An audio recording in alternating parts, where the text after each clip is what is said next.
On to race number 6 then, and the 6th on the programme is the Carnation Handicap. Now into Class 3 company for our last 4 races. This one headed by One Ball. Matthew Poon arrived from barrier 10. Larson, winner 2 starts back, runner-up last time out. Be Ready, run-up to Larson. Last time out, down to Very Sweet Orange. He's got loads of speed. Barrier 11 for him. He's won 3 of his last 4. Flying Genius will roll as well from barrier 2. Special Stars from barrier 5 will love the fast tempo. Victory in Hand, beaten odds-on favourite 2 starts back and 4th last time out. Jumbo Engine from barrier 9.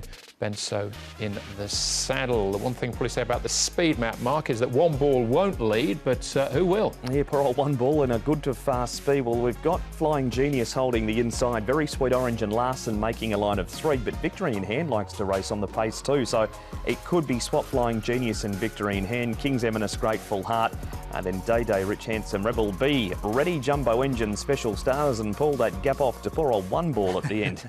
Charge of the Light Brigade. Here is Be Ready. Look, he's been running pretty well recently. His second behind Larson was pretty good, and he should get a nice run from barrier 3. Zach Purton aboard, and his work's been really good going into this race as well. Still a maiden though from his 7 starts. Very Sweet Orange. She's found some form this season. He's won. He ran 3 in a row before failing behind Larson last time. Just a barrier draw for him, but a horse who's going very well this season is Very Sweet Orange. And a Victory in Hand, as you mentioned, Dave, was odds-on favourite recently. Victor Wong aboard. The horse has been pretty keen in his track work. He'll get his chance once again from barrier number 1.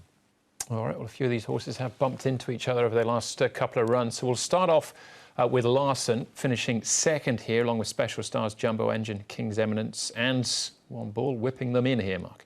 Yeah, rainy night this one. The track had been downgraded to yielding by the time we got to this stage of the night, and the leaders just wanted to run up the track. The winner, actually, Allied Agility, comes to the outside of Larson. We've got Jumbo Engine making a little bit of ground through the middle, Paul, but I think Larson is the one that we take out of this one. Yeah, definitely. He's just going to find it a bit tricky, though. I think 12, barrier 12 with all that pace underneath him, it's just where he manages to slot in. If he can slot in, he's a major player, but I'm not sure he can. All right, well, Larson again here, but this time in winning form. So this is 2 starts back over the 1,000. Jump from barrier 9, Be Ready 2nd, Very Sweet Orange, and Special Stars again.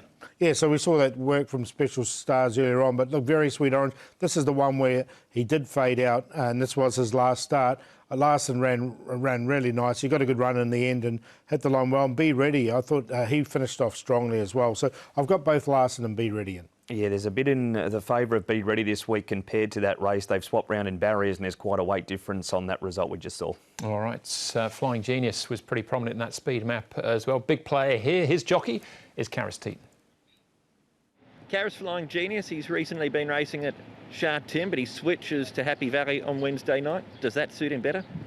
Well, the race came at the right time for him, and I thought, you know, he's performed well at the Valley, so it's a good thing to take him back. And like you say, he's been racing well at Sha Tin, so we look forward to take him back to Happy Valley. Looks like a race with quite a lot of pace on. Would you be happy to take a sit from where you're drawn? He's got a lovely draw, so he's got some very good speed from the gate, so I'll of course get him into the race and let him feel comfortable. But you know, he's been there, he's got good experience there, so I'm pretty sure he'll handle it well. He's a 3-year-old. This season he stepped up from Class 4 after winning there to Class 3. Is he good enough to win at this level? Is there more improvement to come with him, do you think? Yes, I think of course he's still a youngster, and of course he's going to improve into next season. But he's done so well. His last run was pretty good, very promising. So he's in good shape, and we look forward for him to run again. Oh, he's 2 wins from 3 starts, course and distance, Paul, and no chance there with Baltic's success, but he beat the rest of them last time at Sha Tin. Yeah, quite easily as well. Look, I quite like him. He's the one I'm going to side with. He's got that good course and distance record, and he's quite versatile. He doesn't have to lead, and if they go a bit silly in front, he can just sit in behind. So I've got him on top, Flying Genius, to beat Grateful Heart. Now, he's gone out really short in both his runs. It's his first start at Happy Valley. I think he's going to be suited by this course. He has trialled well at Happy Valley in the past. Be Ready and Larson, 8-5-3-2. I think Flying Genius might take a trail behind Victory in Hand, who nearly always lugs up the track in the home straight. That'll let Flying Genius through on the fence, and he's going to be in the perfect spot. I know the speed map had them the other way around. 3 Be Ready with the turnaround in gates and weight on Larson. He's in for 2nd. Larson's just a little trier. He's in for 3rd. Couldn't leave him out. And like Paul, Grateful Heart, race day form hasn't read pretty at all, but trial form is good. Beat Athena by 3/4 of a length in a trial at Happy Valley, and Athena, big odds, ran 4th last week. 8-3-2-5, Andrew, I think he's just going to be in the perfect spot, Flying Genius. It's a clean sweep then for Flying Genius. I've got him on top as well there for Tony Cruz and Karis Teaton. All right, 6 races down, still 3 more to go. They're all Class 3s. Back with the 7th in a moment.